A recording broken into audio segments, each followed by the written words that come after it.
Quand vous sacrifiez tout pour ceux que vous aimez, qu'attendez-vous en retour? De la gratitude? Du respect? Ou simplement le silence? Bonjour, je m'appelle Camille. Aujourd'hui, j'ai 63 ans et je vais vous raconter l'histoire qui a tout changé dans ma vie. Avant de commencer, je vous demande gentiment de vous abonner à cette chaîne, de laisser un like sur cette vidéo et de commenter d'où vous nous écoutez. Cela m'aide énormément à continuer à partager ces histoires avec vous. Merci du fond du cœur. Alors, laissez-moi vous ramener à ce jour précis, ce jour où tout s'est effondré. J'avais 58 ans à l'époque. Je venais de vivre la semaine la plus extraordinaire de toute mon existence. 7 jours aux Maldives. 7 jours de rêve pur. Vous imaginez? Moi, Camille, une simple employée administrative de chez Renault, marchant pieds nus sur du sable blanc, regardant l'océan turquoise s'étendre à l'infini. C'était irréel. Ce voyage, je ne l'avais pas payé moi-même. C'était un cadeau de mon entreprise, une récompense pour 20 années de service dévoué. 20 années où je n'avais jamais pris de vraies vacances. 20 années où j'avais tout donné pour mes enfants, Élise et Thomas. Mes 2 trésors. Enfin, c'est ce que je croyais à l'époque. Durant ces 7 jours, j'ai enfin respiré. J'ai regardé le soleil se coucher sur l'eau en sirotant un cocktail. J'ai nagé entouré de poissons multicolores. J'ai marché seul le long de la plage, sentant le vent tiède caresser mon visage. Pour la première fois depuis des décennies, j'ai pensé à moi. Pas aux factures, pas aux courses, pas aux problèmes de mes enfants, juste à moi. Et c'était magnifique. Je me souviens avoir pensé en souriant que j'avais mérité ça. Après tout ce que j'avais traversé, après avoir élevé mes enfants seuls quand leur père nous a abandonnés, après avoir travaillé jour et nuit pour qu'ils ne manquent de rien, j'avais enfin le droit de profiter un peu de la vie. Le retour à Paris a été brutal. L'avion a atterri sous une pluie fine et froide, typique du mois de décembre. J'ai récupéré ma valise, le cœur léger, impatiente de rentrer chez moi et de tout raconter à Élise. Elle vivait avec moi dans l'appartement du 13e arrondissement, celui que j'avais acheté des années auparavant avec mes économies. Je voulais lui montrer les photos, lui parler des couchers de soleil, des plats exotiques, de cette sensation de liberté. J'ai pris un taxi. Durant tout le trajet, j'ai regardé par la fenêtre les rues grises de Paris défiler sous mes yeux. J'étais heureuse, naïvement heureuse. Quand le taxi s'est arrêté devant mon immeuble, j'ai souri en voyant la façade familière. Mais ce sourire s'est figé instantanément. Là, devant la porte d'entrée, posée directement sur le trottoir mouillé, se trouvaient mes affaires. Pas ma valise de voyage. Non. Mes vieilles valises, celles que je gardais au fond du placard. Elles étaient pleines de mes vêtements, de mes livres, de mes souvenirs. Trempées par la pluie, abandonnées comme des déchets, mon cœur s'est serré.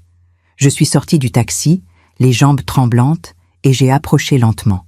C'est alors que j'ai vu le papier collé sur la porte. Un simple bout de papier blanc avec quelques mots écrits au marqueur noir. Des mots que je n'oublierai jamais. Ici, il n'y a plus de place pour toi. Ici, tu n'habites plus. J'ai lu cette phrase 3 fois, 4 fois. Comme si mon cerveau refusait de comprendre. Le chauffeur de taxi est reparti. Je me suis retrouvée seule, debout sous la pluie, devant mes propres affaires jetées à la rue. Mes mains tremblaient, tellement que j'ai eu du mal à sortir mon téléphone de mon sac. J'ai composé le numéro d'Élise. Chaque sonnerie me semblait durer une éternité. Enfin, elle a décroché. « Allô ?» Sa voix était froide, impatiente, comme si je la dérangeais. « Élise, qu'est-ce qui se passe? Pourquoi mes affaires sont dehors ?» Il y a eu un silence, puis elle a soupiré, comme si ma question l'ennuyait profondément. « Maman, j'ai essayé de te prévenir. Maintenant, Julien habite ici. C'est mon nouveau copain. Il n'a pas envie que tu le déranges. » J'ai senti mon sang se glacer. « Me déranger? Mais c'est ma maison? Et tu es avec lui depuis 3 semaines ?» Elle a ri, un rire sec, sans chaleur. « Exactement. Il a besoin d'espace. Tu comprends, non? Tu as toujours dit que tu voulais que je sois heureuse. » J'ai ouvert la bouche, mais aucun son n'est sorti. Comment répondre à ça? Comment expliquer à sa propre fille que ce qu'elle fait est monstrueux? J'ai juste murmuré « D'accord » avant de raccrocher. La pluie tombait plus fort maintenant. Je me suis assise sur mes valises trempées, incapable de bouger. Les passants me regardaient avec pitié en pressant le pas. J'avais l'impression d'être devenue invisible, transparente, une vieille femme abandonnée sur un trottoir. Puis j'ai pensé à Thomas, mon fils. Lui au moins, il m'aiderait. Il avait toujours été plus raisonnable qu'Élise. J'ai composé son numéro avec une lueur d'espoir. « Maman, tout va bien ?» Sa voix était douce, rassurante. « Thomas, j'ai besoin d'un endroit où dormir, juste quelques jours. » Élise Elle m'a mise dehors. Il y a eu un long silence, trop long. « Ah, Élise t'a virée, c'est ça ? J'imaginais bien qu'elle ferait un truc comme ça. Elle ne pense qu'à elle. » Mon cœur a bondi. Il comprenait. Il allait m'accueillir. « Alors, je peux venir chez toi ?» Nouveau silence, encore plus pesant. « Écoute, maman. Chantal a déjà rempli la maison avec toutes ses affaires et on prépare la chambre pour le bébé.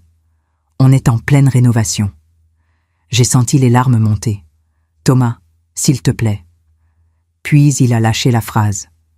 La phrase qui m'a brisée. « Il n'y reste que la niche du chien dans le jardin. Ça te va ?» J'ai raccroché sans répondre.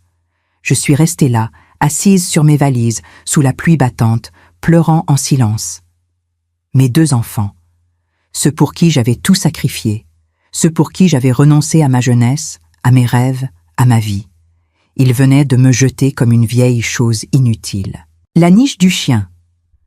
Ces mots résonnaient dans ma tête. À cet instant précis, quelque chose en moi s'est brisé. Mais quelque chose d'autre est né. Une détermination froide. J'ai ouvert mon sac trempé et j'ai sorti mon portefeuille. À l'intérieur, il y avait un vieux papier plié que personne n'avait jamais vu. Un secret que j'avais gardé durant 20 années. Et ce secret allait tout changer. Je suis restée assise là, trempée jusqu'aux os, regardant ce papier plié dans mes mains tremblantes. Autour de moi, Paris continuait de vivre. Les voitures passaient en éclaboussant l'eau des flaques. Les gens rentraient chez eux, pressés de retrouver la chaleur de leur foyer. Moi, je n'avais plus de foyer, plus rien. Juste ce bout de papier et une décision à prendre. Je me suis levée lentement, mes vêtements collés à ma peau par la pluie glacée. J'ai attrapé mes valises et je me suis mise à marcher. Je ne savais pas où aller. Mes pieds m'ont porté automatiquement vers la gare de Lyon. Il devait être 22 heures passées. La gare était presque vide, illuminée par ces néons blancs qui donnent à tout un aspect irréel. Je me suis installée dans un petit café qui allait fermer. La serveuse m'a regardée avec compassion en me servant un café que je n'ai même pas bu. Il est devenu froid devant moi, tandis que je fixais le vide. Dans ma tête, tout défilait en boucle. Les visages d'Élise et Thomas quand ils étaient petits. Leurs rires, leurs câlins. Les nuits blanches quand ils étaient malades. Les sacrifices quotidiens. Quand leur père est parti, Élise avait 7 ans et Thomas 10. Il nous a laissés sans un mot, sans argent, sans rien. J'ai dû trouver 2 emplois pour payer le loyer, la nourriture, les vêtements, l'école. Je dormais 4 heures par nuit. Parfois moins. Je mangeais les restes de leurs assiettes pour économiser. Je portais les mêmes vêtements pendant des années. Mais eux, ils ne manquèrent de rien. Jamais. Je voulais qu'ils aient une vie normale. Qu'ils ne sentent pas le poids de notre pauvreté. Et j'y suis arrivée. Ils ont eu des études, des vacances, des cadeaux. Tout ce qu'un enfant mérite. Mais visiblement, ça ne suffisait pas. Ou peut-être que ça les a rendus égoïstes, incapables de voir au-delà de leurs propres besoins. J'ai sorti mon téléphone et j'ai ouvert l'application de ma banque. Mes doigts tremblaient tellement que j'ai dû m'y reprendre à 3 fois pour taper mon code. Puis l'écran s'est affiché. Le solde de mon compte épargne. Celui que personne ne connaissait. 1 032 000 €. J'ai fixé ces chiffres longtemps. Très longtemps. Cet argent, je l'avais économisé centime par centime durant 20 ans. Chaque prime de fin d'année. Chaque heure supplémentaire. Chaque bonus. Au lieu de me faire plaisir, au lieu de voyager ou de m'acheter des choses, je mettais tout de côté. Pour eux. Pour Élise et Thomas. Je voulais leur laisser quelque chose quand je ne serai plus là. une sécurité, un héritage, pour qu'ils pensent à moi avec tendresse, pour qu'ils se disent que leur mère, même partie, continuait de veiller sur eux. Quelle idiote j'avais été. Ils ne méritaient pas cet argent, ils ne méritaient rien. La serveuse est venue me dire gentiment qu'elle fermait. Je me suis levée, j'ai laissé quelques pièces sur la table et je suis sortie dans la nuit froide. J'ai marché sans but pendant des heures. Mes valises roulaient bruyamment sur les pavés mouillés. À un moment, je me suis retrouvée devant un hôtel miteux près de la Bastille. J'ai pris une chambre pour la nuit. Elle sentait le renfermé et la cigarette froide. Le lit grinçait. Mais au moins, j'avais un toit.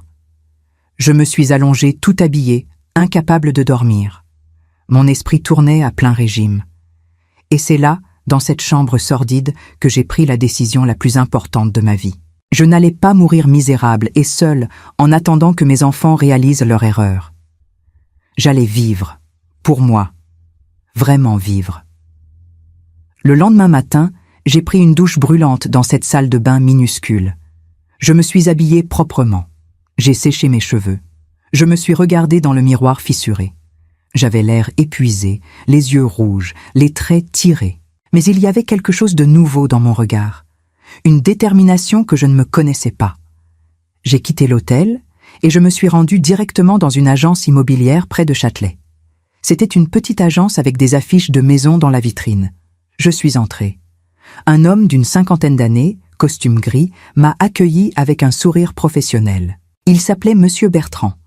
Je me suis assise face à lui et j'ai dit calmement ce que je voulais faire. Vendre 2 biens immobiliers, simultanément, rapidement. Il a froncé les sourcils, surpris. 2 biens, en même temps? C'est inhabituel, madame. J'ai sorti les documents de propriété que je gardais toujours dans mon sac. Le premier concernait mon appartement dans le 13e arrondissement. Celui où Élise vivait. Celui dont elle venait de me chasser. Le deuxième concernait l'appartement du 15e arrondissement. Celui que j'avais acheté pour Thomas quand il s'était marié avec Chantal. Je ne lui avais jamais demandé de loyer. C'était un cadeau. Un acte d'amour maternel. Monsieur Bertrand a examiné les papiers attentivement. Ces biens sont occupés actuellement? J'ai hoché la tête. Oui, par mes enfants. Il a relevé les yeux, mal à l'aise. Vos enfants? J'ai soutenu son regard sans ciller. Mes enfants, ils ont 30 jours pour quitter les lieux. C'est légal, non? Il a hésité, puis a acquiescé lentement. Oui, c'est légal. Vous êtes propriétaire. Vous avez tous les droits. Nous avons passé 2 heures à remplir des formulaires, à signer des documents, à fixer des prix de vente. L'appartement du 13e valait environ 350 000 €. Celui du 15e, un peu plus grand, valait 400 000. Monsieur Bertrand m'a assuré qu'il trouverait des acheteurs rapidement. Paris manquait cruellement de logements. En sortant de l'agence, j'ai ressenti un mélange étrange. De la culpabilité, oui, mais aussi une libération immense. Comme si un poids de plusieurs tonnes venait de glisser de mes épaules. J'ai marché jusqu'à un bureau de poste. J'ai acheté 2 grandes enveloppes Kraft. Et là, assise à une table publique avec un stylo tremblant, j'ai écrit 2 lettres. Une pour Élise, une pour Thomas. J'ai pris mon temps. Chaque mot devait être pesé, chaque phrase devait être claire. Élise, Thomas. Vous ne le savez pas, mais pendant 20 ans, j'ai économisé chaque centime. J'ai travaillé en double. J'ai renoncé à tout, pour vous laisser un héritage. 1 million d'euros. C'était pour vous, quand je mourrais, pour que vous ayez une sécurité, pour que vous pensiez à moi avec tendresse. Mais je ne vais pas mourir maintenant. Et vous? Vous m'avez traité comme une moins que rien. Élise, tu m'as chassée de ma propre maison pour un homme que tu connais depuis 3 semaines. Thomas, tu m'as proposé la niche du chien. Je vous ai élevé seul. Quand votre père nous a abandonnés, j'ai travaillé jusqu'à l'épuisement. J'ai dormi 4 heures par nuit pendant des années. Je n'ai jamais pris de vacances. Je n'ai jamais rien acheté pour moi. Tout était pour vous. Et quand j'ai enfin pris 7 jours pour moi, je suis revenu sans toi. Alors j'ai décidé quelque chose. Je mérite de vivre. Les appartements sont vendus. Celui du 13e et celui du 15e. Vous avez 30 jours pour partir. L'argent est à moi. Je vais l'utiliser pour recommencer. Je vous laisse 10 000 € chacun. Le reste m'appartient. Peut-être qu'un jour, vous comprendrez qu'une mère n'est pas une employée, pas un meuble, pas une garantie éternelle. C'est quelqu'un. Et quelqu'un se fatigue. Camille. J'ai relu ces lettres plusieurs fois. Mes mains tremblaient. Des larmes coulaient sur le papier, brouillant l'encre par endroits. Mais je n'ai rien changé. J'ai mis chaque lettre dans une enveloppe. J'ai ajouté dans chacune un chèque de 10 000 €. Puis j'ai envoyé le tout en recommandé avec accusé de réception. C'était fait. Il n'y avait plus de retour en arrière possible. En sortant de la poste, le ciel s'était éclairci. Un rayon de soleil perçait entre les nuages gris. J'ai levé les yeux vers cette lumière et j'ai ressenti quelque chose que je n'avais pas éprouvé depuis longtemps. De l'espoir. Un espoir fragile, mais réel. J'allais reconstruire ma vie, loin d'ici, loin d'eux, pour moi. Les jours suivants ont été étranges. J'ai continué à vivre dans ce petit hôtel miteux près de la Bastille. Chaque matin, je me réveillais avec cette sensation bizarre d'être en suspension. Comme si ma vraie vie n'avait pas encore commencé. J'évitais de penser à Élise et Thomas. Chaque fois que leur visage apparaissait dans mon esprit, je sentais une douleur aiguë dans ma poitrine. Alors je me forçais à penser à autre chose, à l'avenir, à ce que j'allais faire de ma nouvelle liberté. J'ai commencé à chercher sur Internet, des destinations où recommencer, des endroits calmes, loin de Paris, loin du bruit, loin des souvenirs. J'ai regardé des photos de la Bretagne, de la Provence, du Sud-Ouest, mais rien ne me parlait vraiment. C'était encore la France, encore trop proche. Puis un soir, en faisant défiler des images au hasard, je suis tombée sur une photo d'une petite ville italienne. Des maisons anciennes aux façades ocre et jaune, des ruelles pavées étroites, des collines vertes en arrière-plan. Le nom de la ville était Lucca, en Toscane. Quelque chose en moi s'est réveillé. J'ai cliqué sur l'image, j'ai lu des articles, j'ai regardé des vidéos.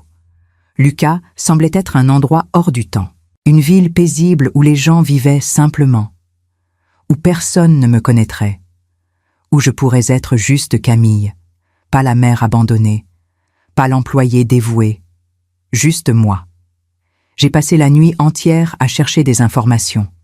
Le coût de la vie là-bas était raisonnable.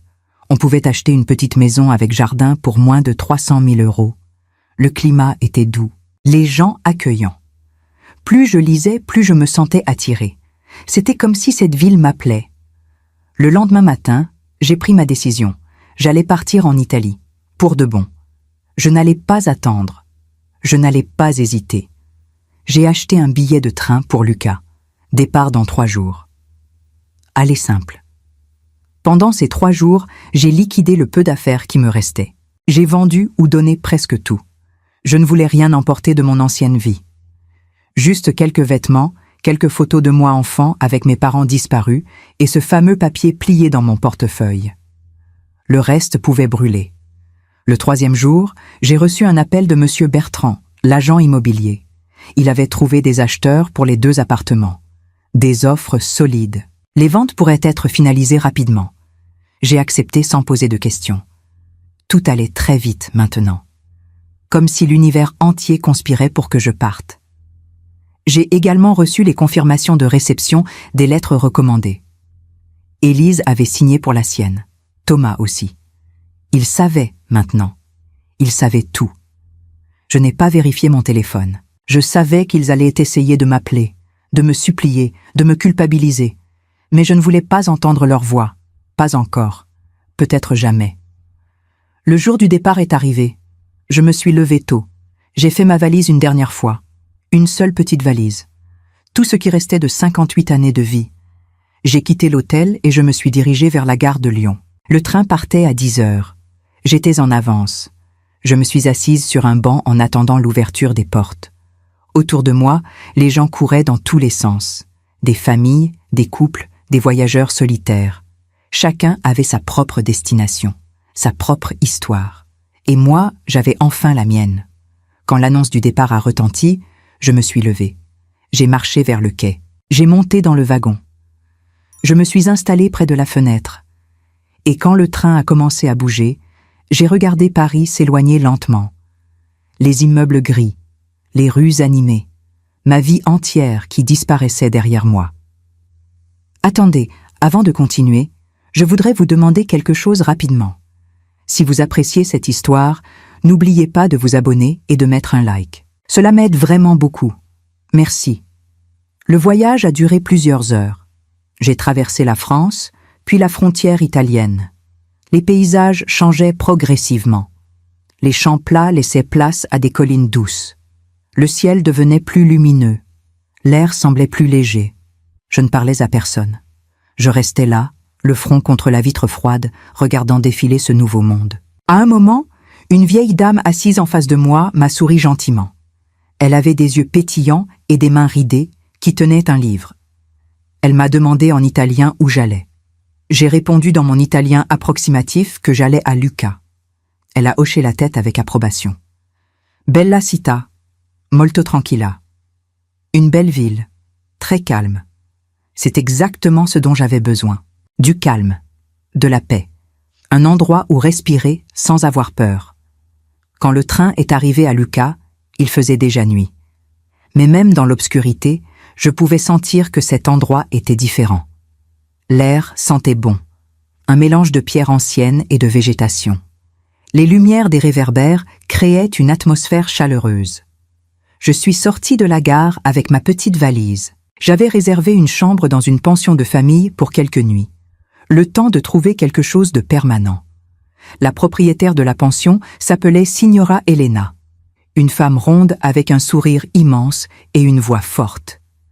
Elle m'a accueillie comme si j'étais de la famille. Elle m'a montré ma chambre. Simple mais propre. Un lit avec une couverture épaisse. Une fenêtre qui donnait sur une petite cour intérieure. Des murs blancs décorés d'images religieuses. C'était parfait. Cette première nuit à Lucca, je n'ai presque pas dormi. Pas à cause du stress ou de la tristesse, mais à cause de l'excitation. J'étais comme une enfant la veille de Noël. Je n'arrivais pas à croire que j'étais vraiment là, que j'avais vraiment tout quitté, que j'avais osé. Le lendemain matin, Signora Elena m'a préparé un petit déjeuner incroyable. Du pain frais, de la confiture maison, du café fort. Elle m'a parlé de Lucca, de son histoire, de ses secrets. Elle m'a donné des adresses de boulangeries, de marchés, d'endroits à visiter. Elle m'a traité avec une gentillesse que je n'avais pas connue depuis longtemps. Après le petit déjeuner, je suis sortie explorer la ville. Les rues étaient étroites et sinueuses. Les façades des maisons étaient magnifiques. Certaines avaient des volets verts, d'autres des balcons fleuris. Il y avait des places avec des fontaines anciennes, des églises avec des clochers qui sonnèrent les heures.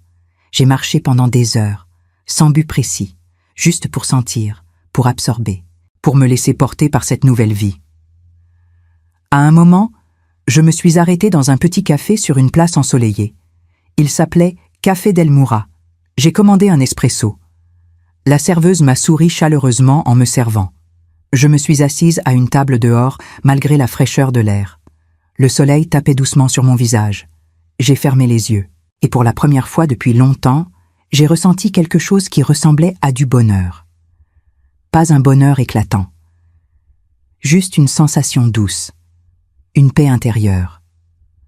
Comme si mon corps et mon esprit se détendaient enfin après des années de tension. Quand j'ai rouvert les yeux, j'ai remarqué un homme assis à la table voisine. Il était plus âgé que moi, cheveux gris, lunettes fines. Il lisait un journal en sirotant son café. Il avait l'air paisible. À un moment, il a levé les yeux et nos regards se sont croisés. Il m'a souri poliment. Puis il m'a demandé dans un français hésitant si j'étais française. J'ai été surprise. J'ai hoché la tête. Il a ri doucement et m'a dit qu'il reconnaissait l'accent. Il s'appelait Giovanni. Il vivait à Lucca depuis toujours. Il était professeur de littérature à la retraite. Nous avons commencé à discuter. Au début timidement, puis de plus en plus facilement. Il m'a raconté l'histoire de la ville, ses anecdotes personnelles, ses endroits préférés.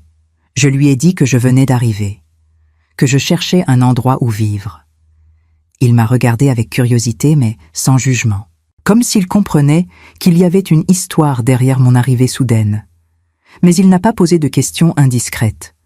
Il m'a simplement donné le nom d'une agence immobilière locale. Et il m'a souhaité bonne chance, avec sincérité. Quand je suis repartie, je me sentais légère, pleine d'espoir. Les jours suivants à Lucca ont filé comme dans un rêve. Chaque matin, je me réveillais dans cette petite chambre chez Signora Elena avec la sensation étrange mais merveilleuse d'être exactement où je devais être.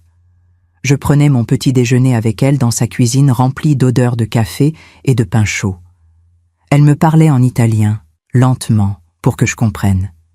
Et moi, je répondais avec mes mots maladroits, mes phrases bancales. Mais elle riait avec bienveillance, jamais de moi, toujours avec moi. Elle me corrigeait gentiment et répétait les mots jusqu'à ce que je les prononce correctement. C'était comme apprendre à vivre à nouveau. Comme si je redécouvrais le monde avec des yeux d'enfant. Après le petit déjeuner, je partais explorer. Je marchais sans plan précis. Je me laissais guider par mes pas, par les ruelles qui m'attiraient, par les places ensoleillées. Lucca était une ville qui se révélait lentement. Chaque coin de rue cachait une surprise. Une petite boutique artisanale, un jardin secret, une fresque ancienne sur un mur. J'ai suivi le conseil de Giovanni et je suis allée à l'agence immobilière qu'il m'avait recommandée.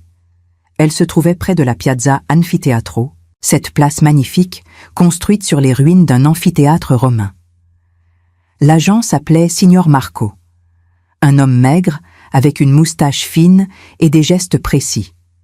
Je lui ai expliqué ce que je cherchais, une petite maison, avec un jardin si possible, calme, lumineuse, pas trop loin du centre.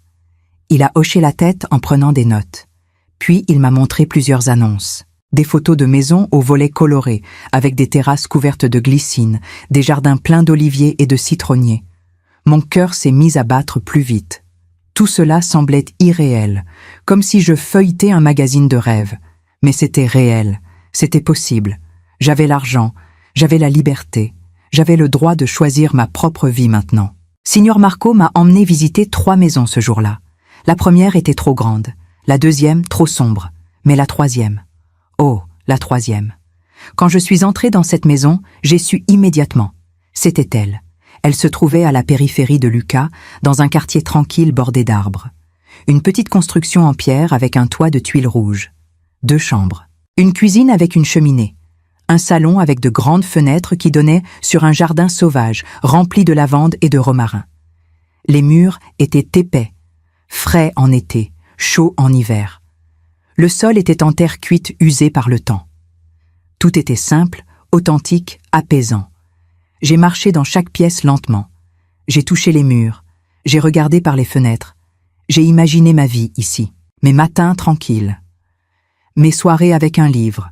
Mon jardin où je cultiverais des tomates et des herbes aromatiques.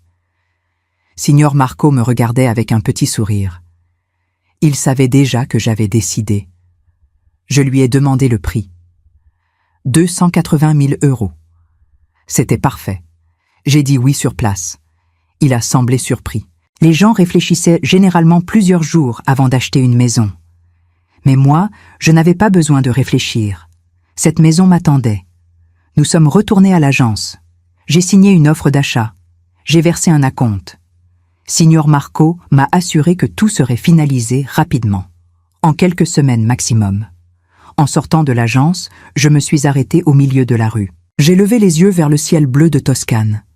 Et j'ai souri. Un vrai sourire. Pas un sourire poli ou forcé, un sourire qui venait du fond de mon âme. J'avais fait quelque chose pour moi, quelque chose d'immense. Je m'étais choisie. Moi, Camille. Pour la première fois de ma vie. Le soir même, je suis retournée au café d'El Mura. Je ne sais pas pourquoi. Peut-être par habitude, peut-être parce que j'espérais secrètement revoir Giovanni. Et effectivement, il était là, à la même table, lisant le même journal, comme s'il faisait partie du décor immuable de cette ville. Quand il m'a vu, son visage s'est illuminé. Il m'a fait signe de m'asseoir avec lui. J'ai hésité une seconde, puis je me suis avancée. Nous avons commandé du vin rouge local, épais et généreux. Et nous avons parlé. Vraiment parlé. Pas de ces conversations superficielles qu'on a avec des inconnus. Non. Nous avons parlé de la vie, de ce qui compte vraiment. Giovanni m'a raconté son histoire, sa femme décédée depuis plusieurs années, ses enfants partis vivre loin, sa solitude choisie. Il m'a dit qu'il avait appris à être heureux seul, que la solitude n'était pas une punition mais une forme de liberté, que vieillir ne signifiait pas mourir, juste ralentir, apprécier différemment. Et moi, pour la première fois, j'ai raconté mon histoire. Pas tout, pas encore, mais une partie. Je lui ai dit que j'avais quitté Paris, que j'avais eu besoin de recommencer, que mes enfants et moi avions pris des chemins différents. Je n'ai pas parlé de la trahison, de l'humiliation, de la douleur, juste l'essentiel, que j'étais là pour moi. Giovanni a hoché la tête lentement. Il a posé sa main ridée sur la mienne, une main chaude, rassurante. Il m'a dit quelque chose que je n'oublierai jamais. Camille, il n'est jamais trop tard pour commencer à vivre. La vie ne commence pas à la naissance. Elle commence quand on décide d'être soi-même. Ces mots sont entrés en moi comme une bénédiction, comme une permission que j'attendais depuis toujours. Nous sommes restés là jusqu'à tard dans la nuit, à boire du vin, à rire doucement, à partager des silences confortables. Quand je suis rentrée chez Signora Elena, je flottais. J'avais l'impression de marcher sur des nuages. Les semaines ont passé. Les formalités pour l'achat de la maison avancèrent bien. Pendant ce temps, je continuais à découvrir Lucas. Je me suis inscrite à un cours d'italien pour débutants dans une petite école près de la cathédrale. J'étais la plus vieille de la classe. Les autres élèves étaient des jeunes venus du monde entier pour apprendre la langue. Mais personne ne me traitait différemment. Au contraire, ils m'admiraient. Une femme de mon âge qui recommençait tout, qui osait. J'ai aussi trouvé un petit travail à mi-temps dans une librairie du centre-ville. Le propriétaire, un vieil homme doux appelé Signor David, cherchait quelqu'un pour l'aider à organiser les rayons et conseiller les clients. Quand il a appris que j'étais française, il a sauté de joie. Il adorait la littérature française. Nous avons passé des heures à discuter de Balzac, de Hugo, de Colette. Il me payait modestement mais honnêtement. Et surtout, il me traitait avec respect, comme une collègue, comme une égale. Giovanni et moi sommes devenus proches. Nous nous voyons plusieurs fois par semaine, parfois au café, parfois pour des promenades le long des remparts de la ville, parfois pour des dîners simples dans de petites trattorias où les serveurs le connaissaient par son prénom. Il me présentait à ses amis, des gens de son âge, des retraités qui avaient vécu des vies riches et complexes. Il m'accueillait chaleureusement, sans poser de questions embarrassantes, juste avec cette générosité italienne qui réchauffe le cœur. Avec Giovanni, il n'y avait pas de pression, pas d'attente, juste une amitié qui grandissait naturellement. Un jour, alors que nous marchions dans un parc près de ma future maison, il s'est arrêté. Il m'a regardé intensément, et il m'a dit qu'il était heureux que je sois arrivée dans sa vie, que je lui rappelais qu'il était encore capable de ressentir des choses, de s'ouvrir à quelqu'un. Mon cœur s'est serré, pas de tristesse, mais d'émotion pure. Pendant tout ce temps, je n'avais pas touché à mon téléphone. Enfin, pas vraiment. Je l'avais éteint. Je ne voulais pas voir les messages, les appels manqués, les supplications probables d'Élise et Thomas. Une partie de moi savait qu'ils devaient paniquer, que les appartements étaient vendus maintenant, qu'ils avaient dû quitter leur logement, qu'ils se retrouvaient avec seulement 10 000 € chacun. Une partie de moi ressentait de la culpabilité. Mais une autre partie, plus forte, plus sage, savait que c'était nécessaire, qu'ils devaient apprendre, qu'ils devaient comprendre, que les actions ont des conséquences, que l'amour n'est pas une excuse pour tout tolérer. Un soir, alors que j'étais seule dans ma chambre chez Signora Elena, j'ai rallumé mon téléphone. Mon cœur battait fort. L'écran s'est illuminé. 87 messages, 32 appels manqués, tous d'Élise et Thomas. J'ai respiré profondément et j'ai commencé à lire. Les premiers messages d'Élise dataient du jour où elle avait reçu ma lettre. « Maman, c'est quoi ce délire? Appelle-moi immédiatement. » Puis, quelques heures plus tard, « Maman, tu ne peux pas faire ça. C'est ma maison. J'y vis depuis des années. » Ensuite, « Maman, s'il te plaît, réponds. On peut discuter. Je suis désolée si je t'ai blessée. » Les messages devenaient de plus en plus désespérés au fil des jours. « Maman, Julien est parti. Il m'a laissé quand il a compris que l'appartement n'était pas à moi. Tu avais raison. Mais s'il te plaît, ne me punis pas comme ça. » Puis, plus tard encore, « Je n'ai nulle part où aller. Les acheteurs prennent possession dans une semaine. Maman, je t'en supplie. » Le dernier message d'Élise disait simplement « Je te déteste. Tu es la pire mère du monde. J'espère que tu es contente de ce que tu as fait. » Les messages de Thomas étaient différents, plus calculateurs, plus manipulateurs. « Maman, tu ne peux pas vendre notre maison. Chantal est enceinte. Tu veux que ton petit-fils naisse dans la rue ? » Puis, « Maman, papa serait honteux de toi. Abandonner tes propres enfants comme ça. Ensuite, tu sais quoi ? Garde ton argent. On se débrouillera sans toi. Mais ne viens pas pleurer quand tu seras vieille et seule et que personne ne voudra de toi. Et enfin, j'espère que tu réalises ce que tu as détruit. Cette famille n'existe plus à cause de toi. » J'ai lu tous ces messages lentement. Chaque mot me transperçait. Mais en même temps, je voyais clair. Il ne s'excusait pas vraiment. Il ne comprenait pas ce qu'il m'avait fait. Il se voyait comme des victimes, comme si j'étais le monstre. Pas une seule fois il n'avait reconnu leur cruauté. La niche du chien, l'expulsion sous la pluie. Pas une seule fois il n'avait dit « Maman, pardon pour t'avoir traité ainsi. » J'ai fermé le téléphone, j'ai pleuré, longtemps, pas de regret, mais de tristesse. La tristesse de constater que mes enfants n'étaient pas ceux que j'avais espéré élever, qu'ils étaient devenus des étrangers égoïstes et ingrats, que mon sacrifice de toute une vie n'avait servi à rien. Ou peut-être justement qu'il avait servi à les pourrir, à leur faire croire que tout leur était dû, que maman serait toujours là pour tout arranger. Eh bien non, plus maintenant. Le lendemain, j'ai écrit un dernier message, court, définitif. Élise, Thomas, je vous ai donné ma vie. Vous m'avez jeté comme un déchet. Vous avez ce que vous méritez. Apprenez à vivre par vous-même. Ne me contactez plus. Camille. J'ai envoyé le message, puis j'ai bloqué leur numéro. J'ai supprimé leur contact. J'ai éteint le téléphone à nouveau. Cette fois, définitivement. Ou du moins pour très longtemps. Les jours suivants, je me suis concentrée sur ma nouvelle vie. L'achat de la maison a été finalisé. J'ai signé les derniers papiers chez le notaire. Signor Marco m'a remis les clés avec un grand sourire. Benvenuta a casa, Signora Camille. Bienvenue chez vous. Ces mots ont résonné en moi comme une symphonie. Chez moi. J'avais enfin un chez moi, un endroit qui m'appartenait vraiment, où personne ne pourrait me chasser, où j'étais la maîtresse de ma propre vie. J'ai emménagé avec l'aide de Signora Elena et de Giovanni. Ils sont venus avec des cartons, des fleurs, des gâteaux faits maison. Giovanni a même apporté une vieille table en bois qu'il n'utilisait plus. « Pour ton jardin, a-t-il dit, pour que tu puisses prendre ton café dehors le matin. » J'étais tellement émue que je n'arrivais pas à parler. Je les ai juste serrés dans mes bras. Ces inconnus devenus ma famille.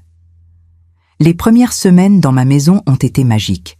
Je me réveillais avec le chant des oiseaux. Je préparais mon café dans ma petite cuisine. Je sortais dans mon jardin pieds nus. L'herbe était fraîche sous mes pieds.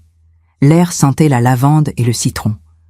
Je m'asseyais à cette table offerte par Giovanni et je restais là, simplement, à regarder le ciel changer de couleur avec le lever du soleil.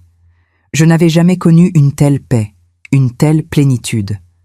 J'ai commencé à jardiner. Je ne connaissais rien au jardinage. Mais Giovanni m'a tout appris. Comment planter des tomates, comment tailler les rosiers, comment arroser sans noyer les racines. Nous passions des après-midi entiers à genoux dans la terre, les mains sales, le dos douloureux, mais le cœur léger.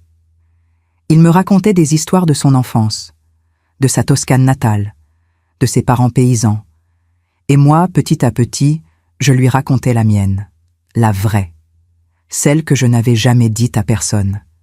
Je lui ai parlé de mon mariage raté, de cet homme que j'avais aimé et qui m'avait abandonné avec 2 enfants, de la honte que j'avais ressentie, de la peur aussi, peur de ne pas y arriver, peur que mes enfants souffrent. Je lui ai raconté les années de galère, les nuits blanches, les fins de mois impossibles, les sourires forcés devant Élise et Thomas pour qu'ils ne voient pas ma détresse. Je lui ai dit combien j'avais travaillé dur, Combien j'avais tout sacrifié. Et comment, au final, ça n'avait servi à rien. Giovanni écoutait sans m'interrompre, ses yeux bruns fixés sur moi, plein de compassion. Quand j'ai eu fini, il a posé sa main sur ma joue. « Camille, tu n'as pas échoué. Tu as survécu. Et maintenant, tu vis. C'est une victoire. » J'ai fondu en larmes dans ses bras, des larmes de soulagement, de libération. Quelqu'un comprenait enfin. Notre relation a évolué naturellement. Nous n'avons jamais eu de grandes conversations sur ce que nous étions l'un pour l'autre. Nous étions simplement ensemble. Giovanni venait chez moi presque tous les jours. Parfois, il apportait des légumes de son propre jardin. Parfois, du pain frais. Parfois, juste lui-même. Nous cuisinions ensemble, nous mangions ensemble, nous riions ensemble. Un soir, alors que nous étions assis sur la terrasse en regardant les étoiles, il a pris ma main. Sa main était chaude et rugueuse, rassurante. Il ne m'a pas demandé si je voulais être avec lui. Il ne m'a pas fait de déclaration grandiloquente. Il a juste dit « Je suis heureux avec toi, Camille. Chaque jour avec toi est un cadeau. » J'ai serré sa main plus fort. « Moi aussi, Giovanni, moi aussi. » Et c'était suffisant, plus que suffisant. Les mois ont passé comme dans un rêve. Je travaillais à la librairie 3 matinées par semaine. J'adorais ce travail. Conseiller les clients, découvrir de nouveaux livres, discuter littérature avec Signor David. Le reste du temps, je le consacrais à mon jardin, à mes promenades dans Lucca, à mes cours d'italien qui s'amélioraient peu à peu. Giovanni et moi voyagions parfois le week-end. Nous sommes allés à Florence voir les musées. À Pise observer la tour penchée en riant comme des touristes. À Sienne nous perdre dans les ruelles médiévales. Partout où nous allions, nous découvrions ensemble. Nous apprenions ensemble. Nous vivions ensemble, sans contrainte, sans obligation. Juste 2 êtres humains qui avaient choisi de partager leur chemin. Ma vie était devenue ce que je n'avais jamais osé imaginer. Simple, belle, vraie. Un jour, Signora Elena m'a demandé si je n'avais pas de regrets, si je ne pensais pas à mes enfants. Nous étions dans sa cuisine, buvant du thé. J'ai réfléchi longuement avant de répondre. Bien sûr que je pense à eux, ai-je dit. Ils sont mes enfants. Je les aimerai toujours. Mais je ne regrette rien. Ils devaient apprendre. Et moi, je devais vivre. Elle a hoché la tête avec sagesse. L'amour maternel n'est pas synonyme d'esclavage, a-t-elle murmuré. Une mère a le droit d'être heureuse aussi. Ces mots m'ont réconforté. J'avais fait le bon choix. Je le savais au plus profond de moi. Mon téléphone restait éteint dans un tiroir. Je n'avais aucune envie de le rallumer. Les ventes des 2 appartements avaient été finalisées. L'argent était sur mon compte.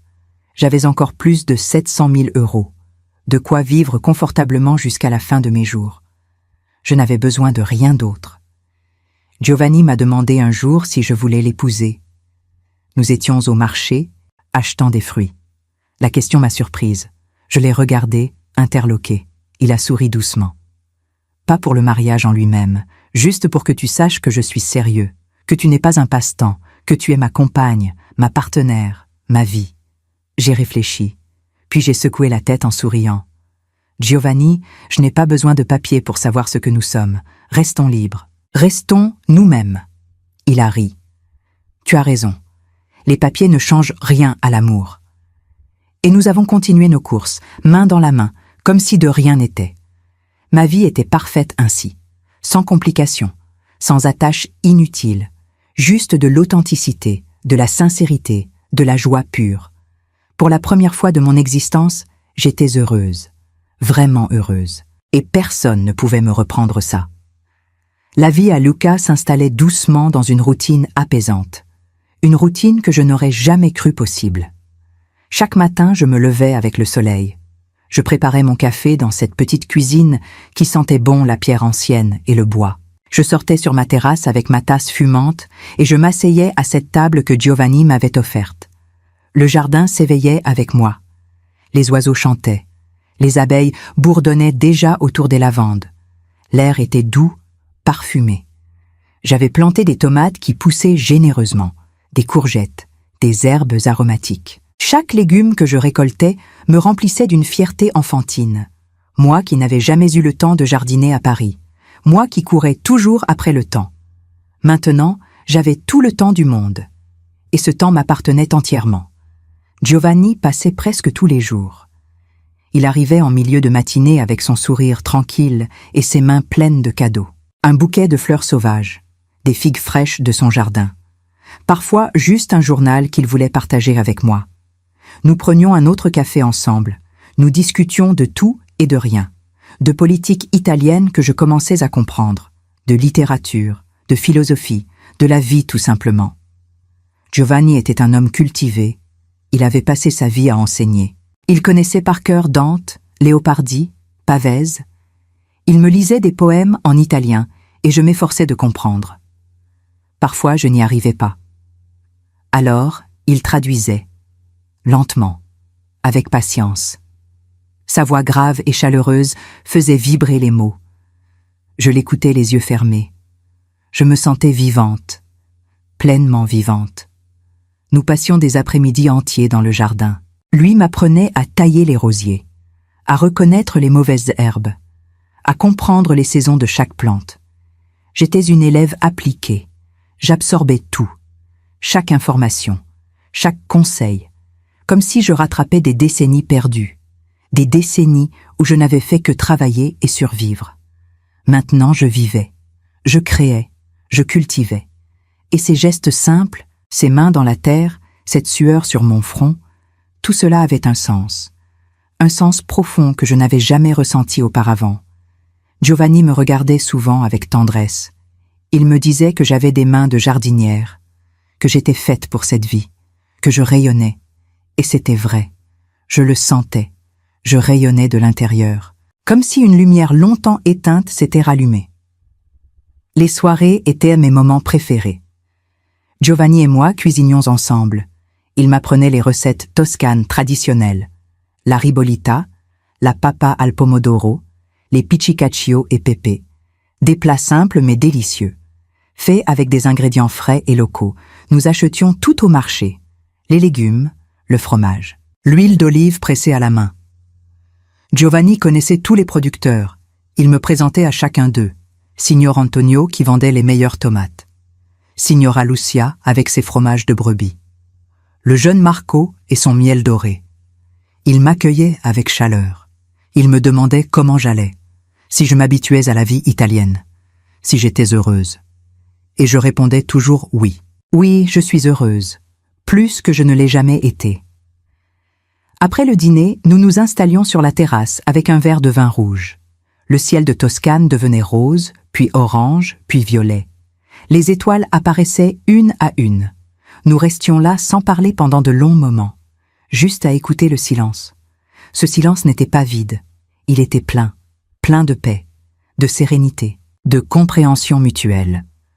Giovanni prenait ma main, je posais ma tête sur son épaule. Nous étions bien, tellement bien. Parfois il me racontait des souvenirs de sa femme disparue. Il me parlait d'elle avec amour, sans tristesse excessive, juste avec cette nostalgie douce de quelqu'un qui a aimé et qui garde les belles choses. Je l'écoutais sans jalousie. Au contraire, j'admirais sa capacité à aimer encore après avoir perdu. Et lui aussi m'écoutait quand je parlais de ma vie d'avant, de mes erreurs, de mes regrets. Il ne me jugeait jamais. Il comprenait. Un jour, alors que nous nous promenions le long des remparts de Lucca, Giovanni s'est arrêté brusquement. Il m'a regardé intensément. Ses yeux brillaient d'une émotion que je n'avais pas vue auparavant. « Camille, m'a-t-il dit, je veux que tu saches quelque chose. » Mon cœur s'est accéléré. « Quoi donc ?» Il a pris mes deux mains dans les siennes. « Tu m'as redonné envie de vivre. » Après la mort de ma femme, je me contentais d'exister. Je faisais les gestes, mais je ne ressentais plus rien. Avec toi, tout est revenu.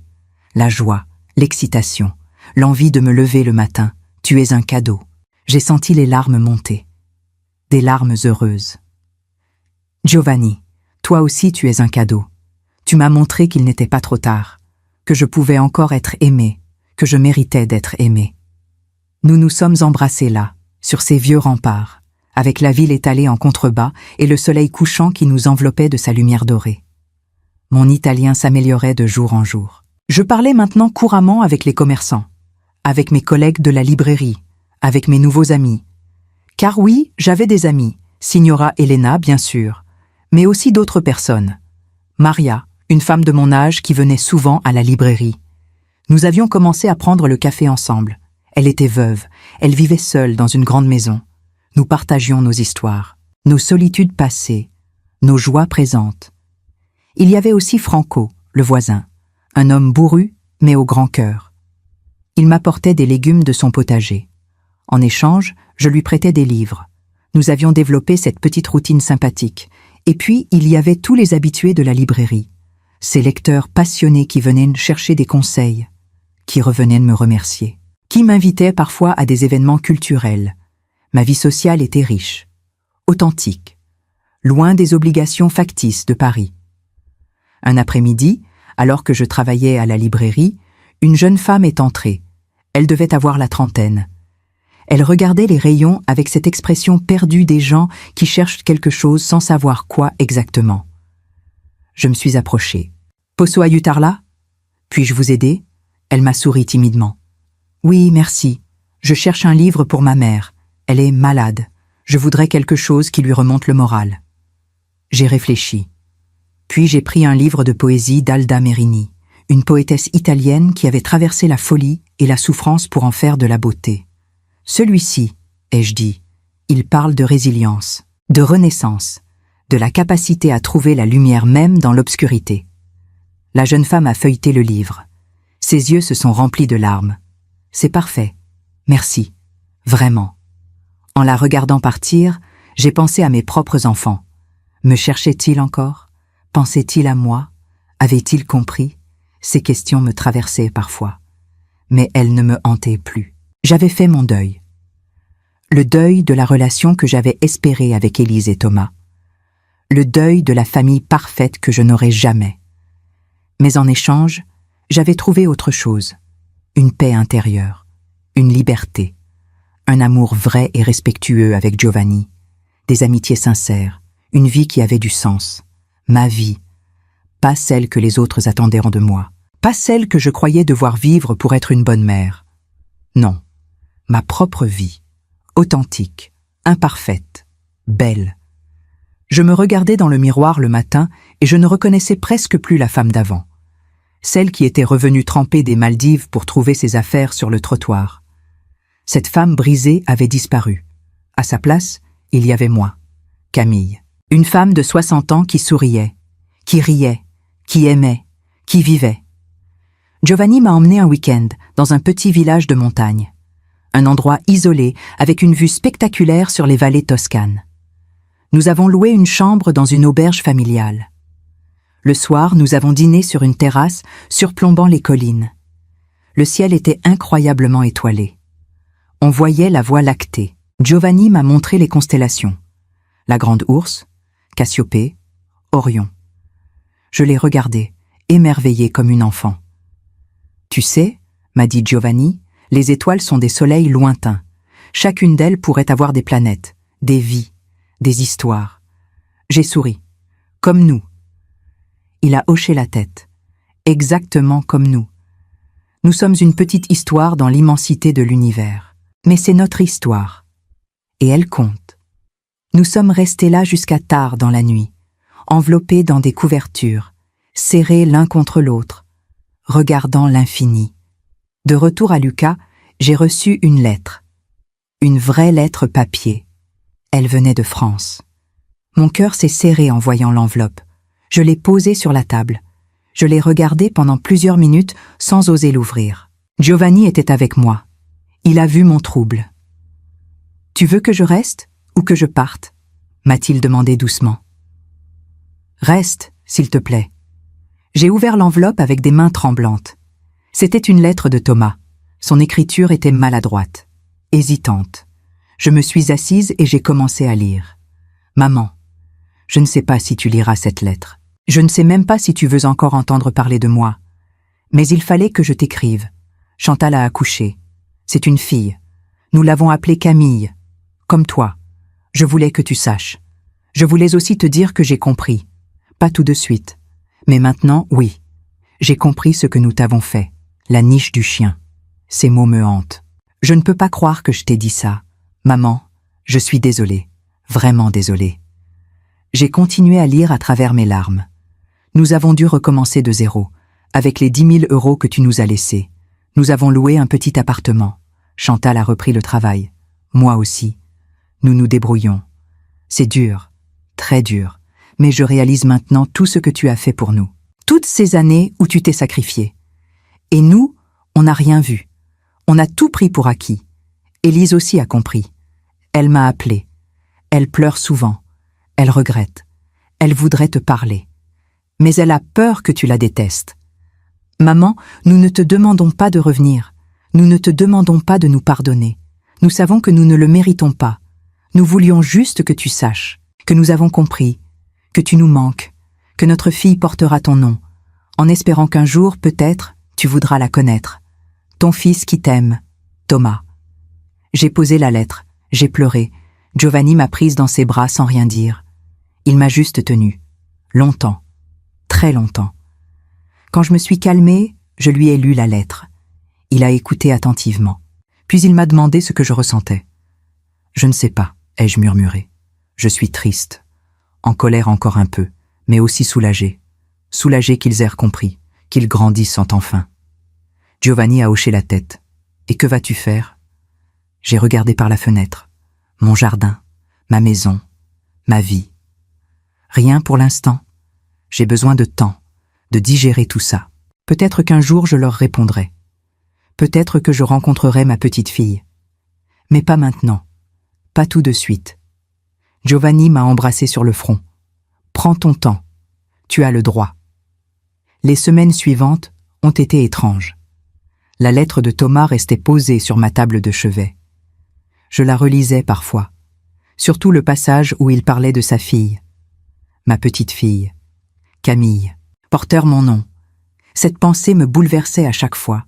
Une partie de moi voulait prendre le premier train pour Paris, voir ce bébé, le tenir dans mes bras, mais une autre partie, plus sage, plus prudente, me retenait. J'avais construit quelque chose ici, une vie, un équilibre.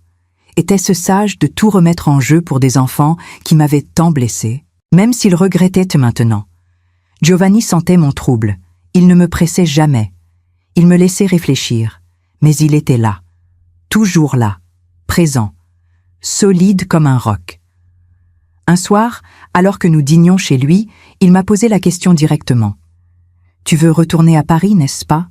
J'ai levé les yeux vers lui. « Je ne sais pas. Peut-être. Un jour. Mais j'ai peur. »« Peur de quoi ?» a-t-il demandé doucement. J'ai réfléchi avant de répondre. Peur de replonger. Peur de redevenir cette femme qui se sacrifie, qui oublie ses propres besoins. Peur de leur pardonner trop vite et de me faire avoir encore. Peur aussi de ne rien ressentir en voyant cette petite fille. Et si je n'arrivais pas à l'aimer, ce serait horrible. Giovanni a pris ma main. « Camille, tu es différente maintenant. Tu as appris à te respecter, à poser des limites. Tu ne redeviendras pas cette femme. C'est impossible. Tu as changé, en profondeur. Et pour ce qui est du bébé, tu ne peux pas savoir ce que tu ressentiras avant de l'avoir. Peut-être rien, peut-être tout. Mais tu as le droit de découvrir. » Ces mots m'ont apaisée. Il avait raison. Je n'étais plus la même. Je ne pouvais plus être manipulée aussi facilement. J'avais des outils maintenant, des limites claires, une vie à protéger. J'ai décidé de ne pas répondre immédiatement à Thomas. J'avais besoin de plus de temps, de continuer à vivre ma vie ici, de consolider ce que j'avais construit. Les mois ont passé. L'hiver est arrivé doucement en Toscane.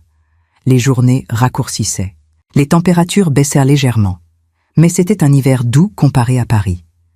Mon jardin se reposait. Les plantes entraient en dormance.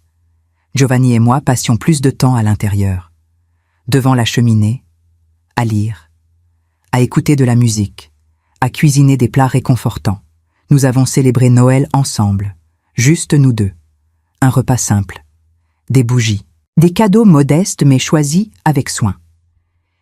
Il m'a offert un châle en laine fait main par une artisane locale. Je lui ai offert une édition ancienne d'un recueil de poèmes de Montal qu'il cherchait depuis longtemps. Nous avons trinqué au vin chaud, à notre rencontre, à notre amour tranquille et profond. Le soir de Noël, assise devant le feu, j'ai pensé à Élise et Thomas. Se souvenaient-ils de nos Noëls d'avant? Quand ils étaient petits et que je me ruinais pour leur offrir des cadeaux? Quand je cuisinais pendant des jours pour préparer un festin? Avaient-ils pensé à moi aujourd'hui? Probablement. Peut-être avec regret, peut-être avec nostalgie. Je n'étais plus en colère contre eux. La colère s'était dissipée avec le temps. Il restait juste une tristesse sourde, une mélancolie. Le deuil d'une relation qui aurait pu être belle, mais qui ne l'avait pas été. Giovanni a remarqué mon silence. « À quoi penses-tu » J'ai souri faiblement. « À mes enfants. Je me demande comment ils vont. » Il a hoché la tête. « C'est normal. Ils font partie de toi. Tu ne pourras jamais les oublier complètement. Mais tu n'es pas obligé de souffrir pour eux non plus. » Ces paroles étaient justes, comme toujours. Au début de la nouvelle année, j'ai reçu une deuxième lettre. Cette fois, d'Élise. Mon cœur a bondi en voyant son écriture sur l'enveloppe. J'ai attendu d'être seule pour l'ouvrir. Giovanni était parti faire des courses. Je me suis assise dans mon salon. J'ai ouvert l'enveloppe lentement. « Maman, je ne sais pas comment commencer. Je t'ai écrit cette lettre 100 fois dans ma tête. Mais maintenant que je dois vraiment l'écrire, les mots me manquent. Je veux d'abord te dire pardon. Pardon pour t'avoir chassé.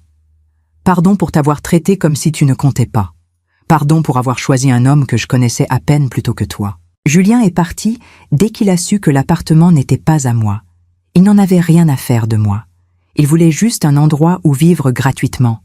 Tu avais raison sur toute la ligne. Mais je ne voulais pas te croire. Je pensais que tu étais jalouse, que tu ne voulais pas me voir heureuse. Quelle idiote j'ai été. La lettre continuait. J'ai dû déménager chez une amie, dormir sur un canapé pendant des mois, chercher du travail, accepter n'importe quoi pour payer un loyer. J'ai compris ce que tu avais vécu toutes ces années. Travailler dur, se priver, pour nous, pour que nous ne manquions de rien. Et nous, on ne t'a même pas dit merci. On trouvait ça normal. Maman, j'ai tellement honte. Je me regarde dans le miroir et je ne me reconnais pas. Comment ai-je pu devenir si égoïste, si ingrate? Je ne te demande pas de me pardonner. Je ne le mérite pas. Mais je voulais que tu saches, que je regrette, chaque jour, chaque minute. Thomas m'a dit qu'il t'avait écrit, qu'il t'avait parlé de sa fille, de ta petite fille qui porte ton nom. C'est beau. Moi, je n'ai pas d'enfant. Je n'ai même plus de copains. Je suis seule. Et c'est bien comme ça. J'ai besoin d'apprendre à être seule, à me débrouiller, à grandir enfin. Si un jour tu décides de revenir nous voir, sache que je serai là, prête à t'écouter, prête à accepter ce que tu décideras. Même si tu décides de ne plus jamais me parler, je comprendrai. Ta fille qui t'aime.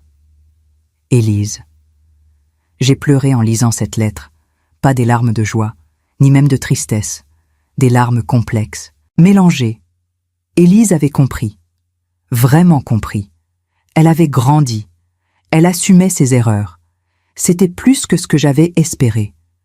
Mais est-ce que ça changeait quelque chose? Est-ce que leur regret effaçait la douleur qu'ils m'avaient infligée? Je ne savais pas. J'ai rangé la lettre avec celle de Thomas dans un tiroir.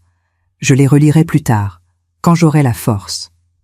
Pour l'instant, je devais continuer à vivre, à profiter de chaque jour ici, avec Giovanni, avec mes amis, avec moi-même. Quand Giovanni est rentré, je lui ai montré la lettre. Il l'a lue attentivement, puis il m'a regardé longuement. Alors, j'ai haussé les épaules. Je ne sais toujours pas quoi faire, mais je pense que peut-être, un jour, je pourrai leur pardonner. Pas maintenant, mais un jour. Les mois ont continué à défiler. Le printemps est revenu. Mon jardin a explosé de couleurs. Les fleurs, les légumes, tout poussait avec une vigueur extraordinaire, comme si la terre elle-même célébrait la vie. Giovanni et moi avons planté un cerisier ensemble, pour symboliser notre amour, pour qu'il grandisse avec nous, pour qu'il nous survive peut-être. Nous avons creusé le trou ensemble, mis le petit arbre en terre, arrosé abondamment. Puis, nous nous sommes tenus là, sales et fatigués, regardant cet arbre qui représentait tant pour nous. Dans quelques années, a dit Giovanni, nous mangerons ces cerises, Et nous nous souviendrons de ce jour. J'ai souri. Oui, nous nous en souviendrons.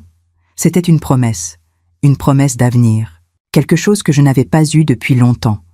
L'espoir que demain serait là, que nous serions là, ensemble. Ma vie à Lucca était maintenant bien établie. J'avais mes habitudes, mon travail à la librairie, mes amis, mes promenades favorites, ma maison, mon jardin, Giovanni. Tout était à sa place, tout avait du sens. Je me sentais ancré, enraciné, comme ce cerisier que nous venions de planter. Mais les lettres de mes enfants continuaient de résonner en moi. Elles ne me hantaient pas.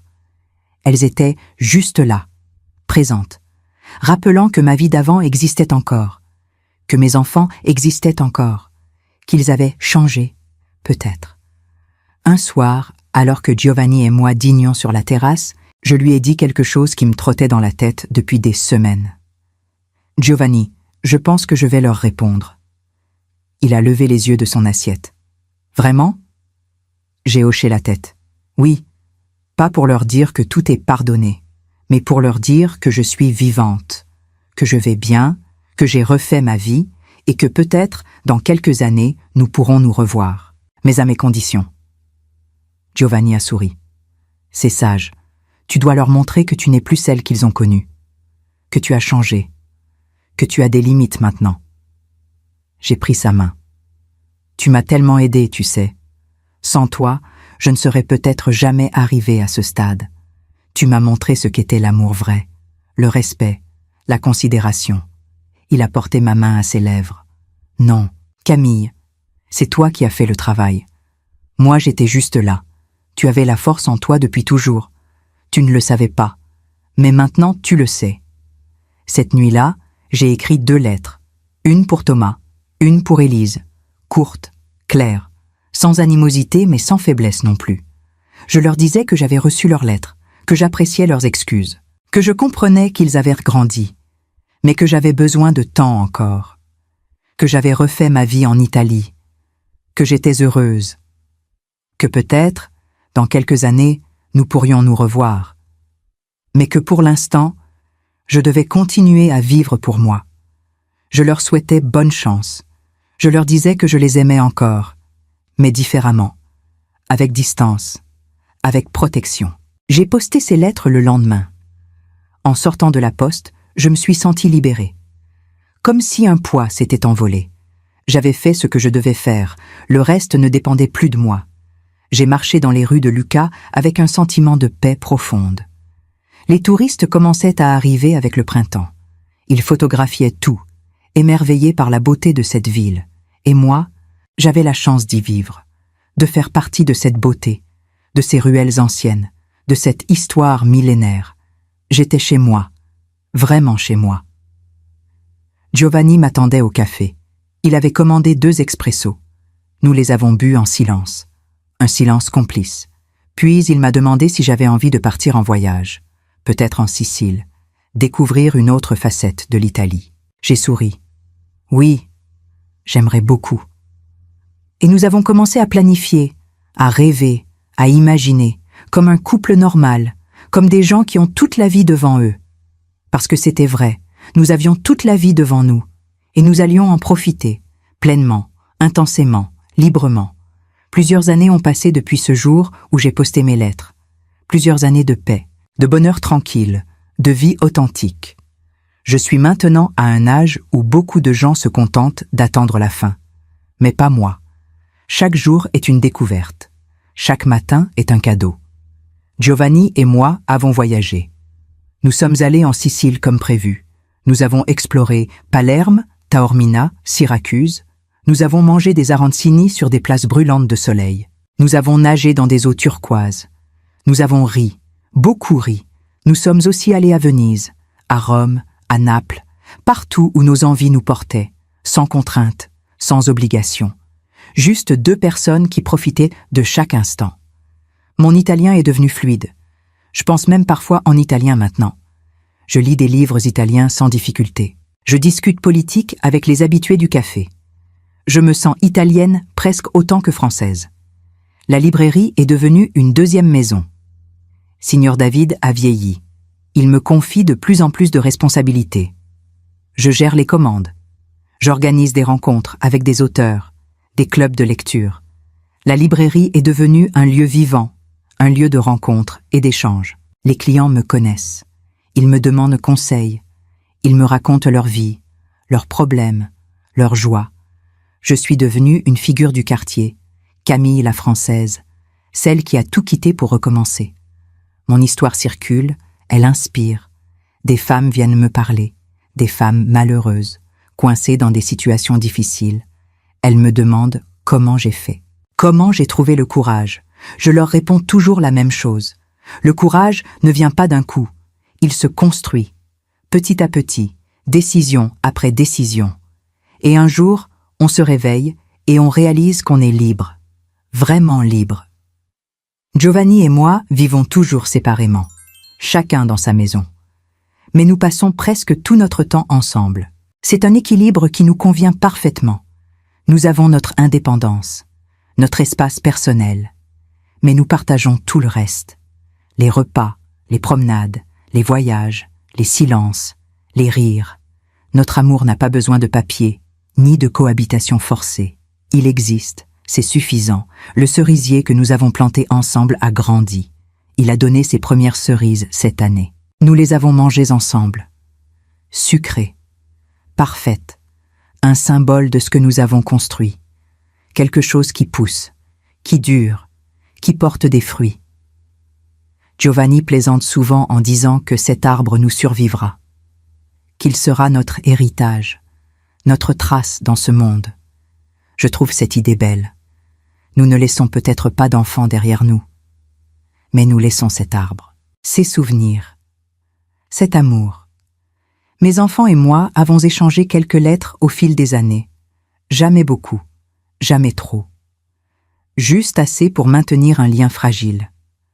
Thomas m'envoie des photos de sa fille, Camille, ma petite fille. Elle a maintenant plusieurs années. Elle est magnifique. Des boucles brunes, des yeux pétillants, un sourire qui illumine les photos. Je les regarde longuement.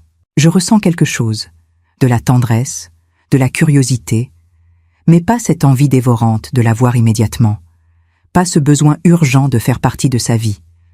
Peut-être que ça viendra, peut-être pas.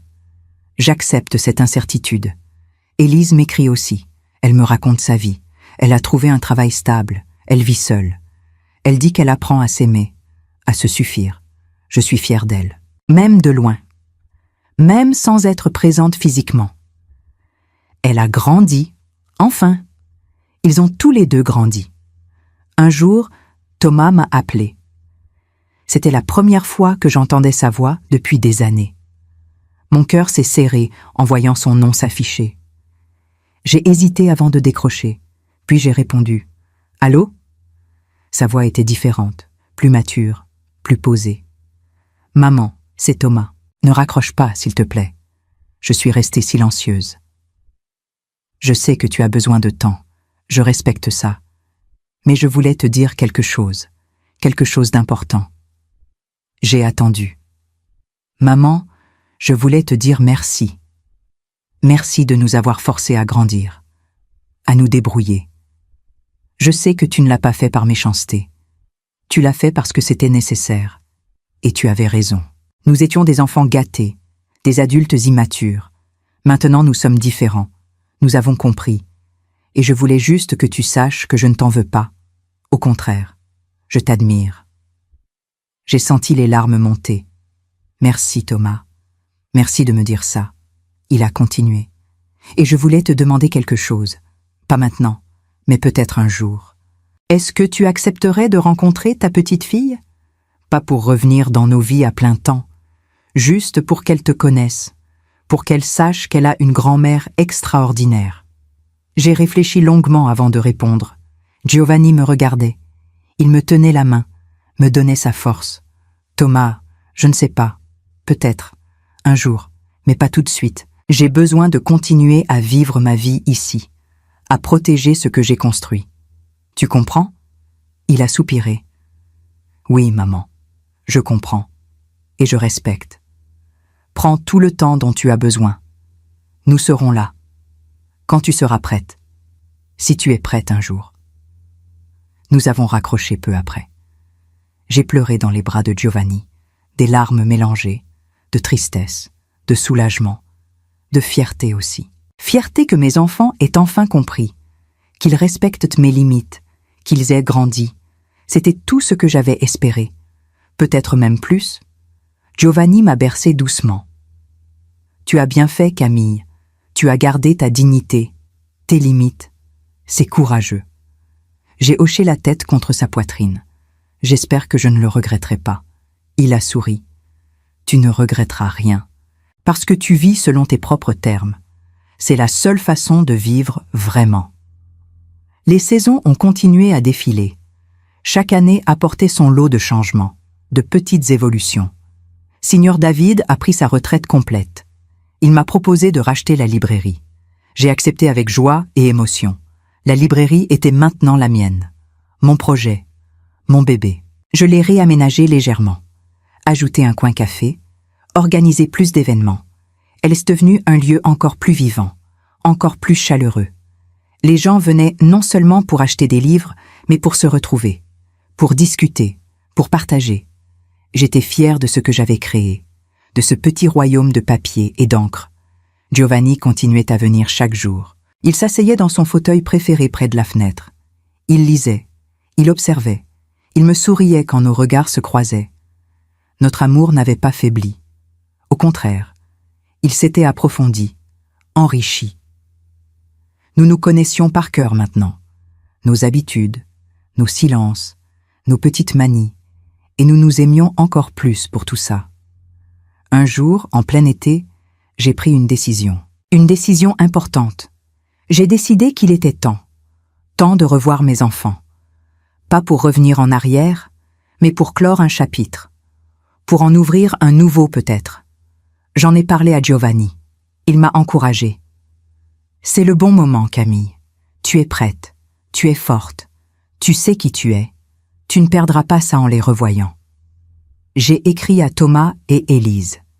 Je leur ai proposé de venir à Paris, pour quelques jours, pour nous voir, pour parler. Ils ont accepté immédiatement, avec joie, avec soulagement. Nous avons fixé une date, dans quelques mois, à l'automne. Ça me laissait le temps de me préparer mentalement, de renforcer mes défenses, de m'assurer que j'étais vraiment prête. Giovanni a insisté pour m'accompagner, pas pour rencontrer mes enfants, mais pour être là, à Paris, dans un hôtel, pour que je sache qu'il était proche, que je pouvais me réfugier auprès de lui si nécessaire. J'ai accepté avec gratitude. Le voyage en train vers Paris a été étrange.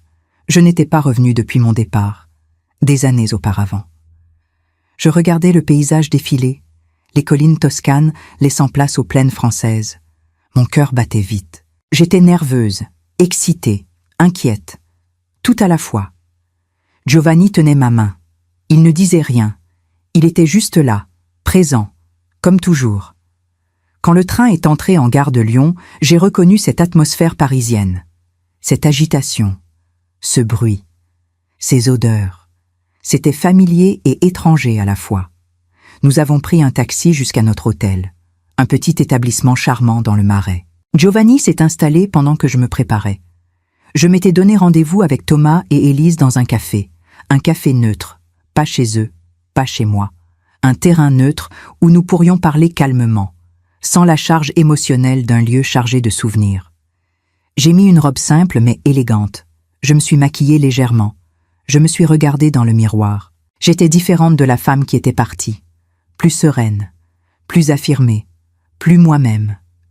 J'ai embrassé Giovanni avant de partir. Je serai de retour dans quelques heures. Il a souri. Prends ton temps. Fais ce que tu as à faire. Je serai là quand tu reviendras. Je suis sortie de l'hôtel. J'ai marché dans les rues parisiennes. Elles étaient pleines de vie, de touristes, de Parisiens pressés. J'ai marché lentement, profitant de chaque instant. Le café était sur une petite place près du Panthéon. Le café Procope. Un endroit historique, chargé d'histoire littéraire. J'y étais allée une fois, il y a longtemps. Je suis arrivée en avance. Je me suis installée en terrasse, j'ai commandé un café, et j'ai attendu. Mon cœur battait fort, mes mains tremblaient légèrement. Mais j'étais là, prête, enfin prête. Quelques minutes plus tard, je les ai vus arriver. Thomas d'abord, plus vieux, des cheveux grisonnants, des rides autour des yeux. Il tenait la main d'une petite fille, Camille, ma petite fille. Elle était encore plus belle en vrai que sur les photos. Derrière eux, Élise, plus mince, les cheveux coupés courts. Un air sérieux, mais doux. Quand nos regards se sont croisés, le temps s'est arrêté. Ils ont avancé lentement vers ma table. Thomas avait les larmes aux yeux. Élise aussi. Je me suis levée. Nous nous sommes regardés longtemps, sans parler, juste à nous observer, à constater les changements, les années passées. Puis Thomas a murmuré « Maman ». Et j'ai répondu « Bonjour mes enfants ». La petite Camille me regardait avec curiosité. « C'est toi ma mamie ?» a-t-elle demandé avec sa voix fluette. J'ai souri. Mes yeux se sont remplis de larmes. « Oui ma chérie, c'est moi ». Elle m'a souri en retour, un sourire innocent, pur, sans jugement, sans histoire compliquée, juste un sourire d'enfant. Nous nous sommes assis, nous avons commandé des boissons, et nous avons commencé à parler, lentement, prudemment. Thomas et Élise m'ont raconté leur vie, leurs difficultés, leurs apprentissages, leurs regrets. Ils ne cherchaient pas à se justifier, ils reconnaissaient leurs erreurs, pleinement, sincèrement. Je les écoutais, j'observais, je ressentais. Je leur ai raconté ma vie à Luca, Giovanni, la librairie, mon jardin, mon bonheur. Ils écoutaient avec attention, avec respect, avec une sorte d'admiration même. « Tu as l'air heureuse, maman », a dit Élise doucement. « Vraiment heureuse. » J'ai hoché la tête. « Je le suis. Pour la première fois de ma vie, je vis pour moi. Et c'est merveilleux. » Thomas a pris ma main. « Maman, je sais que nous ne pourrons jamais effacer ce que nous avons fait. Mais j'espère qu'un jour, peut-être, tu pourras nous pardonner complètement. Et peut-être, si tu veux, faire partie de la vie de Camille. Pas comme avant, mais d'une nouvelle façon, à ta manière. » J'ai regardé la petite Camille qui dessinait sur une serviette. Son innocence, sa beauté. J'ai senti quelque chose bouger dans mon cœur, une ouverture, petite, fragile, mais réelle. Peut-être, Thomas, peut-être, mais doucement, à mon rythme, avec mes conditions. Il a souri. Oui, à ton rythme, avec tes conditions. Nous avons passé l'après-midi ensemble, à parler, à nous reconnecter, doucement, sans pression, sans attente irréaliste. C'était bien, apaisant, réparateur même. Quand il a été temps de partir, nous nous sommes embrassés, des embrassades prudentes, mais sincères. « On se revoit avant que tu repartes ?» a demandé Élise. J'ai réfléchi. « Oui, demain, si vous voulez. » Ils ont accepté avec joie. Je les ai regardés s'éloigner. Thomas tenant la main de Camille, Élise marchant à côté d'eux, ma famille, imparfaite, blessée, mais peut-être en voie de guérison. Je suis retournée à l'hôtel. Giovanni m'attendait avec un verre de vin. Alors, j'ai souri. C'était bien, vraiment bien. Ils ont changé. Ils comprennent. Et peut-être qu'un jour, nous pourrons reconstruire quelque chose. Différent, mais réel. Giovanni m'a embrassée. Je suis fière de toi, Camille. Tu as fait preuve de courage aujourd'hui, de sagesse aussi. Nous avons bu notre vin en silence, unis, forts. Les jours suivants à Paris se sont déroulés paisiblement. J'ai revu Thomas, Élise et la petite Camille. Nous avons marché dans les jardins du Luxembourg. Nous avons mangé des glaces. Nous avons ri. La petite Camille s'est attachée à moi. Elle me tenait la main, me posait 1000 questions. J'ai senti mon cœur s'ouvrir à elle, lentement, précautionneusement, mais sûrement. Le dernier jour, avant de repartir pour Lucas, nous nous sommes retrouvés une dernière fois. Thomas m'a demandé si je reviendrais. Oui, ai-je répondu. Peut-être une fois par an, ou deux, pour voir grandir Camille, pour maintenir le lien. Mais ma vie est en Italie maintenant. C'est important que vous le compreniez. Ils ont hoché la tête. Nous comprenons, maman. Et nous sommes heureux que tu aies trouvé ton bonheur. Tu le mérites. Élise a ajouté. Et peut-être qu'un jour, nous viendrons te voir là-bas, découvrir ta nouvelle vie. J'ai souri. Oui, j'aimerais ça. Dans le train du retour, j'ai regardé Paris disparaître derrière moi une nouvelle fois. Mais cette fois, ce n'était pas une fuite. C'était un choix serein. J'avais refermé un chapitre. Pas complètement, mais suffisamment. Giovanni dormait à côté de moi, sa tête posée sur mon épaule. Je l'ai regardé avec tendresse. Cet homme qui m'avait sauvé sans même le savoir, qui m'avait montré qu'il n'était jamais trop tard pour vivre, pour aimer, pour être heureuse. Quand nous sommes arrivés à Lucca, j'ai respiré profondément, l'air toscan, l'odeur de ma ville, de ma maison. J'étais de retour, chez moi, vraiment chez moi. Giovanni et moi sommes rentrés. Mon jardin m'attendait, le cerisier avait encore grandi, les tomates étaient mûres. Tout était à sa place, comme je l'avais laissé, mais différent aussi.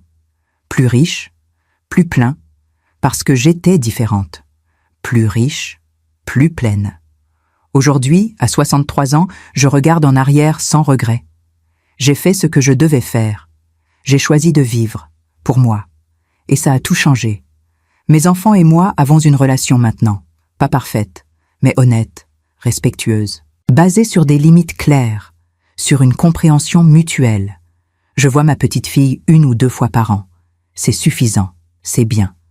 Giovanni et moi vieillissons ensemble, lentement, paisiblement. Nous savons que le temps est compté, que chaque jour est précieux. Alors nous ne gaspillons rien. Nous vivons pleinement, intensément, simplement. Ma librairie continue de prospérer. Elle est devenue un lieu important dans la communauté. Un lieu où les gens se retrouvent, où les histoires se partagent, où la vie circule. Je suis heureuse, profondément heureuse. Et si je devais donner un conseil à toutes ces femmes qui me ressemblent, qui se sacrifient sans fin pour leurs enfants, pour leur famille, je leur dirais ceci. Vous avez le droit de vivre. Vous avez le droit d'être heureuse. Vous n'êtes pas des meubles, vous n'êtes pas des servantes. Vous êtes des êtres humains. Et vous méritez le respect, l'amour, la considération. N'ayez pas peur de poser des limites, de dire non, de choisir vous-même. Même si c'est difficile, même si ça fait mal, parce qu'au final, c'est votre vie, et vous ne la vivrez qu'une seule fois. Alors vivez-la bien, vivez-la pour vous.